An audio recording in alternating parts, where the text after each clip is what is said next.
আসসালামু আলাইকুম ওয়া রাহমাতুল্লাহি ওয়া বারাকাতুহু। কেমন আছেন সবাই? আলহামদুলিল্লাহ।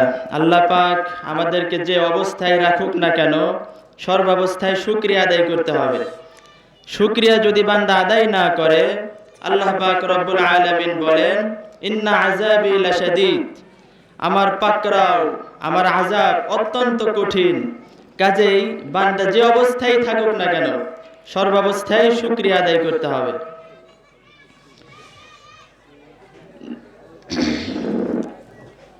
ইন্নাল হামদালিল্লাহি নাহমাদুহু ওয়া নাস্তাঈনুহু ওয়া নাস্তাগফিরুহু ওয়া নাউযু বিল্লাহি মিন শুরুরি আনফুসিনা ওয়া মিন সাইয়্যাতি আ'মালিনা।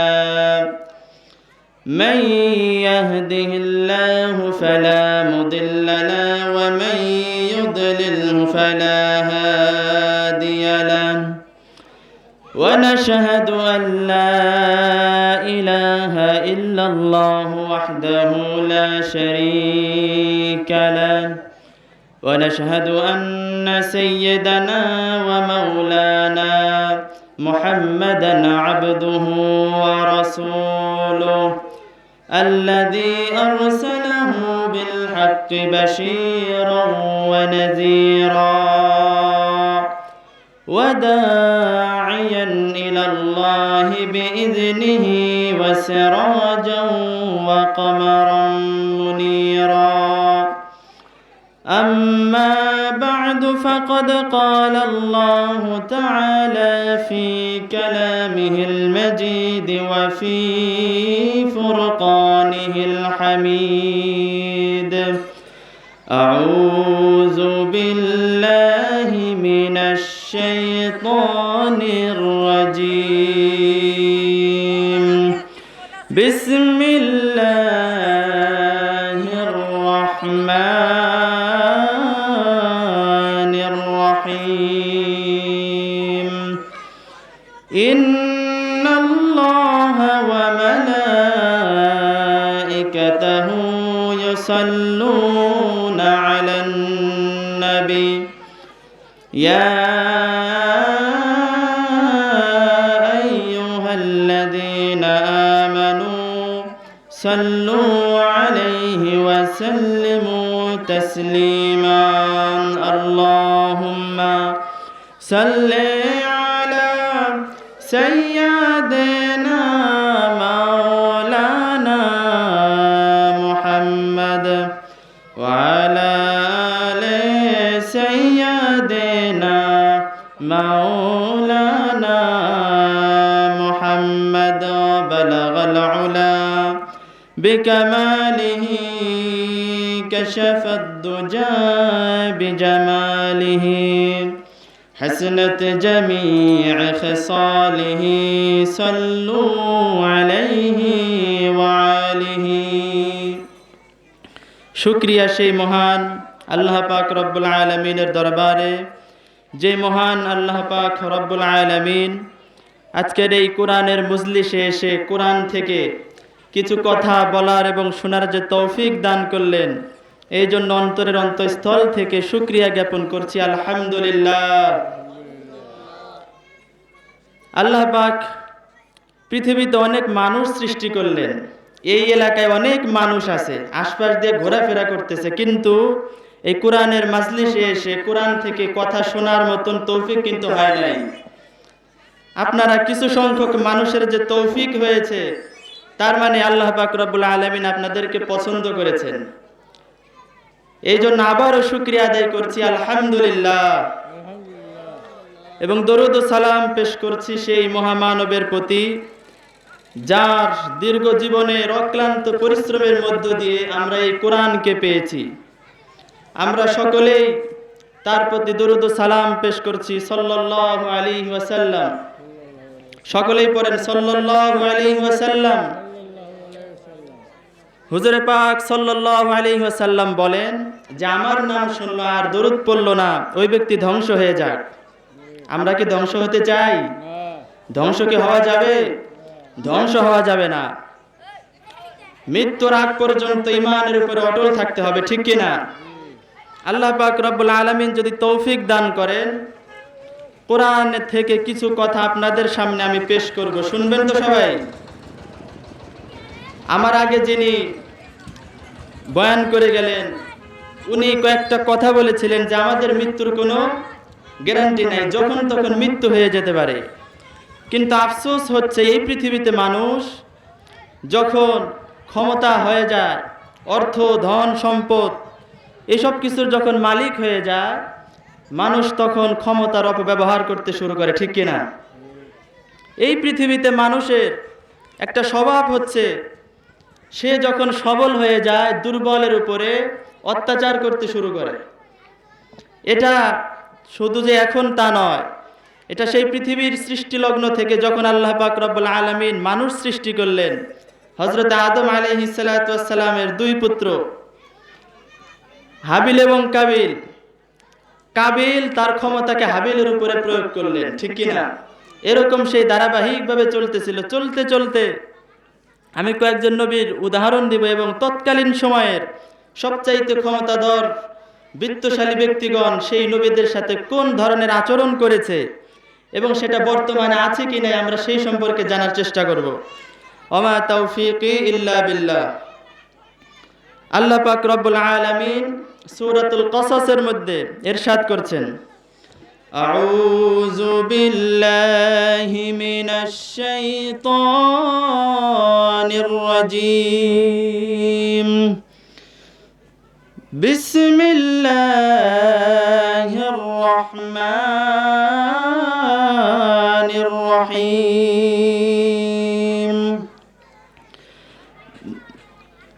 إن فرعون علا في الأرض وجعل أهلها شيعا يستضعف طائفة منهم يذبح أبناءهم ويستحيي نساءهم إنه كان من المفسدين।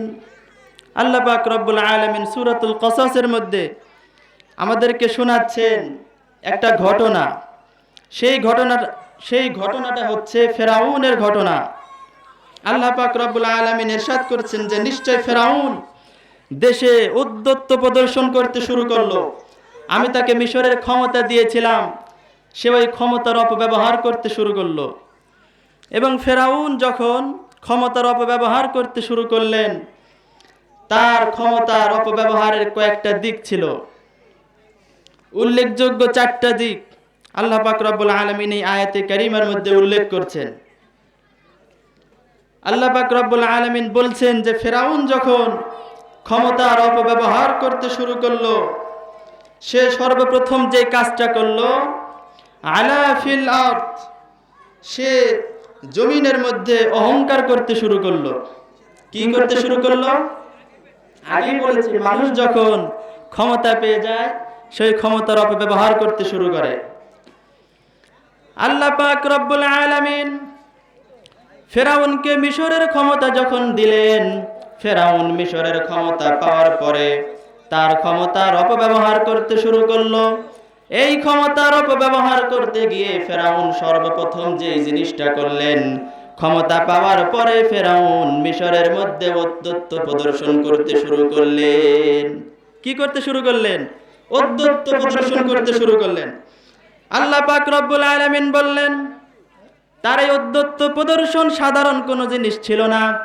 সে সাধারণ মানুষের উপরে অত্যাচার করত, সাধারণ মানুষের উপর এমন অত্যাচার করত, আল্লাহ পাক রব্বুল আলামিন মানুষদেরকে আর অত্যাচার থেকে বাঁচানোর জন্য হযরতে মূসা আলাইহিস সালাতু ওয়াস সালামকে পয়গম্বর করে মিশরে পাঠিয়ে দিলেন। সুবহানাল্লাহ পড়েন। আল্লাহ পাক রব্বুল আলামিন যখন দেখলেন যে তার ক্ষমতার অপব্যবহার করতে শুরু করেছে, তখনই আল্লাহ পাক রব্বুল আলামিন মূসা পয়গম্বরকে দুনিয়াতে পাঠিয়ে দিলেন। আমরাও দেখেছি 5 আগস্টের আগে এই দেশে যখন স্বৈরাচারের ক্ষমতার অপব্যবহার হতে শুরু করলো, তখন আল্লাহ পাক রব্বুল আলামিন কিছু ছাত্রদের মাধ্যমে আমাদেরকে ওই স্বৈরাচারের হাত থেকে মুক্তি দিয়েছে, ঠিক কি না? এরকম করে যুগে যুগে আল্লাহ পাক রব্বুল আলামিন প্রত্যেকটা যুগে ওই সময়কার যখন শাসকবর্গ ওই মানুষদের উপর অত্যাচার করতে শুরু করত, আল্লাহ পাক রব্বুল আলামিন কোনো না কোনো ভাবে কারো মাধ্যমে তাদেরকে মুক্তি দিয়ে দিতেন। আল্লাহ পাক রব্বুল আলামিন বলছেন ঠিক তেমনি ভাবে আমি আল্লাহ রব্বুল আলামিন মিশরের মানুষদেরকে ফেরাউনের অত্যাচার থেকে বাঁচানোর জন্য হযরতে মূসা আলাইহিস সালাতু ওয়াস সালামকে পয়গম্বর করে পাঠিয়ে দিলাম। আল্লাহ পাক রব্বুল আলামিন বললেন, মূসা নবী যখন বড় হয়ে গেলেন, আল্লাহ পাক রব্বুল আলামিন হযরতে মূসা আলাইহিস সালাতু ওয়াস সালামের উপরে বললেন, ইযহাব ইলা ফিরআউনা ইন্নাহু তাগা। আল্লাহ পাক মূসা নবীকে বলছেন, ইযহাব ইলা ফিরআউন, ফিরআউনের কাছে গিয়ে ওকে বলো ও যেন ওর ক্ষমতার অপব্যবহার না করে, ও যেন ইসলামের ছায়াতলে এসে মিশরে শান্তি স্থাপন করে। পড়েন সুবহানাল্লাহ। কিন্তু ফেরাউনের কাছে যখন মূসা নবী গেলেন দ্বীনের দাওয়াত নিয়ে, সেই প্রতিক্রিয়াটা কেমন ছিল আল্লাহ পাক সেটাও কুরআনুল কারীমে উল্লেখ করছেন। হযরতে মূসা আলাইহিস সালাম যখন বললেন আল্লাহ পাক রব্বুল আলামিনকে একত্ববাদ হিসাবে গ্রহণ করার জন্য, আল্লাহ পাক রব্বুল আলামিন এই দুনিয়াতে যত নবী পাঠিয়েছিলেন, সমস্ত নবী দুনিয়াতে আসার পরে একটাই দ্বীনের দাওয়াত যত নবী এসেছিলেন সমস্ত নবীর দ্বীনের দাওয়াত ছিল একটাই। আল্লাহ পাক রব্বুল আলামিন কুরআনুল কারীমে বলছেন, পৃথিবীতে যখন কোন নবী আসতেন এই সমস্ত নবীগণ বলতেন, ইয়া কওমি ইবুদুল্লাহা মা লাকুম মিন ইলাহিন গায়রু। পৃথিবীতে যত নবীরা এসেছেন তাদের কাছে, তাদের কওমদের কাছে, ক্ষমতাশীল ব্যক্তিবর্গদের কাছে গিয়ে বলতেন, উবুদুল্লাহ, আল্লাহ পাকের ইবাদত করো। ঠিক তেমনি ভাবে যখন হযরতে মূসা আলাইহিস সালাতু ওয়াস সালাম যখন বললেন উবুদুল্লাহ, আল্লাহ পাক রব্বুল আলামিনের ইবাদত করো, ফিরআউন সঙ্গে সঙ্গে বললেন, ফাকালা আনা রাব্বুকুমুল আ'লা, আমি আবার কোন রবের ইবাদত করব, আমিই তো সবচাইতে বড় রব। পরে নাউজুবিল্লাহ। আল্লাহ পাক রব্বুল আলামিন বললেন, ফিরআউন যখন বলল আনা রাব্বুকুমুল আ'লা, আল্লাহ পাক রব্বুল আলামিন বললেন, এই উত্তর যখন ফিরআউন দিল, আল্লাহ পাক রব্বুল আলামিন তার উত্তর দেওয়ার পরে কি করলেন কোরআনে আছে না নাই? বলেন আছে না নাই? আল্লাহ পাক রব্বুল আলামিন বলছেন, ফিরআউন যখন বলল আমি সবচাইতে বড় রব, আমি ছাড়া এই পৃথিবীতে কোনো রব থাকতে পারে না, আল্লাহ পাক রব্বুল আলামিন বললেন, ফাআখাযাহুল্লাহু নাকালাল আখিরাতা ওয়াল উলা। আল্লাহ পাক রব্বুল আলামিন বললেন, ফিরআউন যখন ঔদ্ধত্য প্রদর্শন করলো, মূসা নবী যখন দ্বীনের দাওয়াত নিয়ে গেলেন, এই দ্বীনের দাওয়াত গ্রহণ না করে ফিরআউন যখন তার অহংকার প্রদর্শন করলেন, ক্ষমতার অপব্যবহার করতে শুরু করলেন, আল্লাহ পাক রব্বুল আলামিন বললেন, আমি সঙ্গে সঙ্গে ফিরআউনকে পাকড়াও করে ফেললাম। আমরা এটা সচক্ষে দেখেছি। এক সময় যারা বলতো যে আমরা পালিয়ে যাব না, কোথাও যাব না, তারা কিন্তু আজকে নাই। এরকম এই জন্য যখন মানুষ ক্ষমতা পেয়ে যায় তাদের শিক্ষা নেওয়া দরকার এই ফিরআউনের কাছ থেকে, ঠিক কিনা? তাদের এক নাম্বার, সে তার ক্ষমতার অপব্যবহার করলো, আল্লাহ পাক রব্বুল আলামিন তাকে পাকড়াও করে ফেললেন।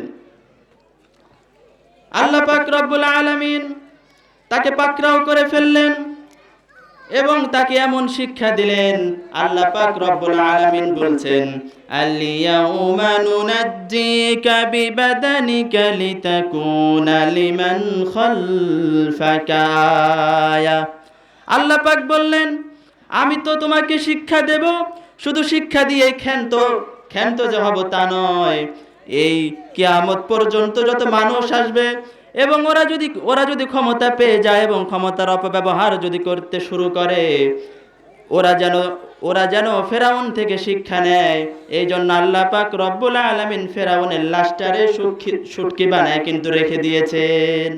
আল্লাহ পাক বলছেন, আল ইয়াউমা নুনাজ্জিকা বিবাদানিকা, আমি তোমার এই দেহকে সংরক্ষণ করব কিয়ামত পর্যন্ত, যাতে করে তোমার এই দেহ থেকে মানুষ শিক্ষা লাভ করতে পারে। কিন্তু তারপরেও কিছু মানুষের শিক্ষা কিন্তু হয় কিছু মানুষের শিক্ষা হয় না, এরা জানে, এরা বুঝে, তারপরও না বুঝার ভান ধরে, ঠিক কিনা? এই জন্য যদি কোনো ব্যক্তি এই পৃথিবীতে ফেরাউনের ভূমিকায় থাকে, আর আমরা মুসলমানরা যদি মুসা আলাইহিস সালাতু ওয়াস সালামের ভূমিকায় থাকতে পারি, আল্লাহ পাক রব্বুল আলামিন ফেরাউনের মতো করে নীল দরিয়ায় ডুবিয়ে তাদেরকে শেষ করে দিবেন, ঠিক কিনা? আল্লাহ পাক রব্বুল আলামিন ফেরাউনকে ধরেছিলেন, এমন ধরেছিলেন, তাকে একেবারে শুটকি বানিয়ে রেখে দিয়েছেন, ওই শরীরে মশা মাছি কিচ্ছু বসে না। তাহলে আল্লাহ পাক রব্বুল আলামিনের পাকড়াও অত্যন্ত কঠিন। এই জন্য আল্লাহ পাক রব্বুল আলামিন ফেরাউনের ঘটনা মানুষকে শুনিয়ে শিক্ষা দিয়েছেন যে এই দুনিয়াতে মানুষ যখন ক্ষমতা প্রাপ্ত হয়ে যাবে, ওই মানুষ যখন যেন অহংকার প্রদর্শন না করে। এই জন্য আমাদের হাতে যদি নেতৃত্ব এসেই যায়, যদি আমাদের হাতে দেশের কর্তৃত্ব এসে যায়, আমরা যেন ক্ষমতার অপব্যবহার না করি, ঠিক কিনা? ফেরাউনের 2 নাম্বার যে টার্গেট ছিল, জাতিকে বিভিন্ন দলে বিভক্ত করে ফেলা। কি করা? সবাই বলেন। জাতিকে বিভিন্ন দলে বিভক্ত করে ছোট ছোট খণ্ড খণ্ড দল সৃষ্টি করা, যাতে করে ওই ছোট ছোট দল ক্ষমতাশীল স্বৈরাচারের বিরুদ্ধে যেন মোকাবেলা করতে না পারে। এই কাজ ফেরাউন করলো। আল্লাহ পাক রব্বুল আলামিন বলছেন, ইন্না ফিরাউনা আলা ফিল আরদি ওয়া জাআলা আহলাহা শিয়া। ফেরাউন অধ্যত্ব প্রদর্শন করলো, এবং অধ্যত্ব প্রদর্শন করার পরে মিশরের মানুষদেরকে বিভিন্ন দলে খণ্ড খণ্ড করে ফেললো। আল্লাহ পাক রব্বুল আলামিন বলছেন, নিজের ক্ষমতা টিকিয়ে রাখতে জাতিকে ভাগে ভাগে তিনি ভাগ করে ফেললেন। ধনী গরিব, শক্তিশালী দুর্বল, নিজেদের লোক বাইরের লোক, সব লোককে তিনি বিভিন্ন দলে বিভক্ত করে ফেললেন। এবং এইটা হচ্ছে তাদের একটা চক্রান্ত। ছোট ছোট কুঞ্চি অনেকগুলোকে যদি একত্রিত করা হয়, এটাকে কি ভাঙ্গা সম্ভব? বলেন, ওটাকে ভাঙ্গা সম্ভব নয়। কিন্তু এই চিকন চিকন কুঞ্চিগুলো যদি এগুলো যদি একত্রিত যদি না থাকে, বিভক্ত যদি হয়ে যায়, তখন এগুলোকে খুব সহজেই ভেঙে ফেলা যায়। ফেরাউন ঠিক তাই করলেন। এই জন্য ঐক্যের দরকার আছে না নাই? আল্লাহ পাক রব্বুল আলামিন কুরআনুল কারীমে বলেছেন যে তোমরা আল্লাহ পাকের রুজ্জকে আঁকড়ে ধরো, তোমরা পৃথক হয়ে যেও না। কারণ আমাদের রব কয়জন? চিল্লায় বলেন, আমাদের রব কয়জন? আমাদের প্রভু এক, এক নবীর উম্মত, জীবন বিধান এক, ওই শিবানী কুরআন। আমাদের প্রভু এক, এক নবীর উম্মত, জীবন বিধান এক, ওই শিবানী কুরআন। তবে কেন এক নাও হে মুসলমান, এক হও করিয়া আহ্বান, ঠিক কিনা? এজন্য আমাদের বিভিন্ন দলে যদি আমরা ভাগ হয়ে যাই, তাহলে আমাদের যে শক্তি, আমাদের যে ক্ষমতা, এই ক্ষমতাকে স্বৈরাচার হাতিয়ে নিয়ে আমাদেরকে আবার তারা জেল জুলুম করবে, অত্যাচার করবে, আমাদের উপর বিভিন্ন ধরনের তারা নির্যাতন করতে শুরু করবে। এই জন্য আমাদেরকে বিভিন্ন দলে ভাগ হওয়া যাবে আল্লাহ পাক রব্বুল আলামিন নিষেধ করেছেন। ফেরাউনের 3 নাম্বার যেই টার্গেট ছিল, ইয়াস্তাদঈফু তাইফা, সে কি করত? নির্দিষ্ট একটি গোষ্ঠীকে সে দুর্বল করার চেষ্টা করত।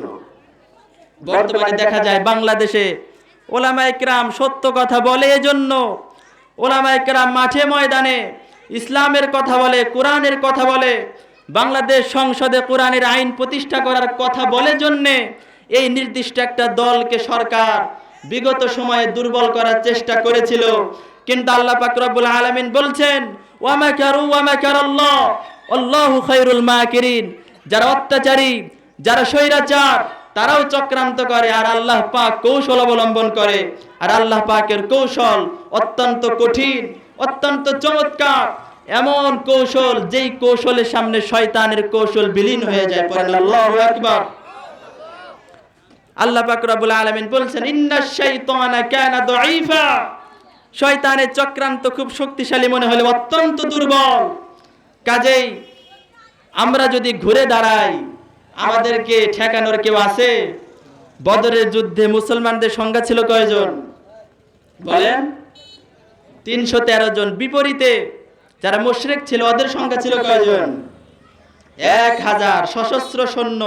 বিপরীতে মুসলমানদের 2টা ঘোড়া, তরবারি নাই, কিচ্ছু নাই, তেমন কিচ্ছু নাই, কিন্তু আল্লাহ তাআলা বিজয় দিয়েছিলেন কিনা? আল্লাহ পাক রব্বুল আলামিন বলছেন, যদি তোমরা ঈমান আনতে পারো, আল্লাহ পাক রব্বুল আলামিন বলছেন যদি ঈমান আনতে পারো এবং ঈমান আনার পরে যদি স্বৈরাচারের বিরুদ্ধে জিহাদ করতে শুরু করো, আমি আল্লাহ পাক রব্বুল আলামিন আসমান থেকে ফেরেশতা নাজিল করে তোমাদেরকে সাহায্য করব। পড়েন আল্লাহু আকবার। এই জন্য আমাদের ঈমানকে পাকাপোক্ত করতে হবে। ওয়ান্তুমুল আ'লাউনা ইন কুনতুম মুমিনিন, বিজয় তোমাদেরই হবে যদি তোমরা মুমিন হও। এই জন্য আমাদের মুমিন হতে হবে। ফিরআউনের 4 নাম্বার চক্রান্ত ছিল ইযাববিহু আবনাআহুম। আমার দিকে তাকান সবাই, আমার দিকে সবাই লক্ষ্য করেন, এই দিকে কি বলছে শোনার চেষ্টা করেন, বোঝার চেষ্টা করেন।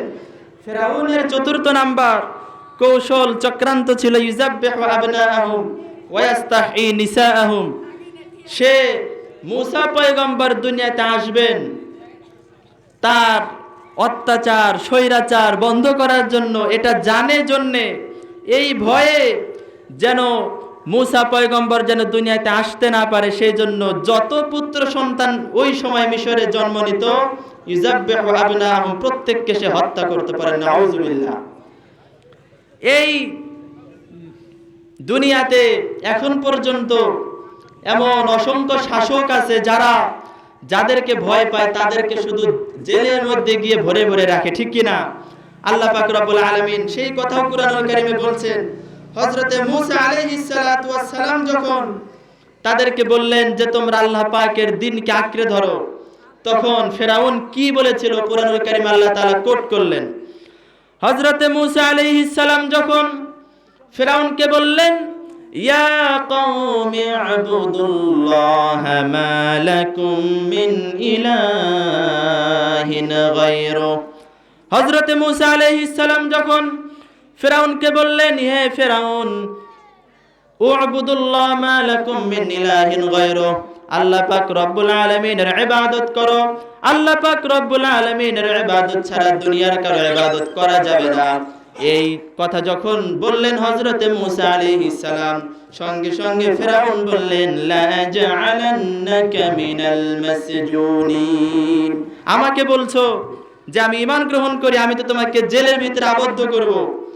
সেই ক্ষমতা প্রয়োগ, জেলে ভরা, জুলুম করা, নির্যাতন করা এখন আছে না নাই? এগুলো যদি রুখে দিতে চান, মূসা নবীর ভূমিকা আমাদেরকে পালন করতে হবে, ঠিক কিনা? আল্লাহ পাক রব্বুল আলামিন আমাদেরকে মূসা পয়গম্বরের ভূমিকায় থাকার তৌফিক দান করুন। ওয়া আখিরু দাওয়ানা আলহামদুলিল্লাহি রাব্বিল আলামিন। আসসালামু আলাইকুম ওয়া রাহমাতুল্লাহি ওয়া বারাকাতুহু।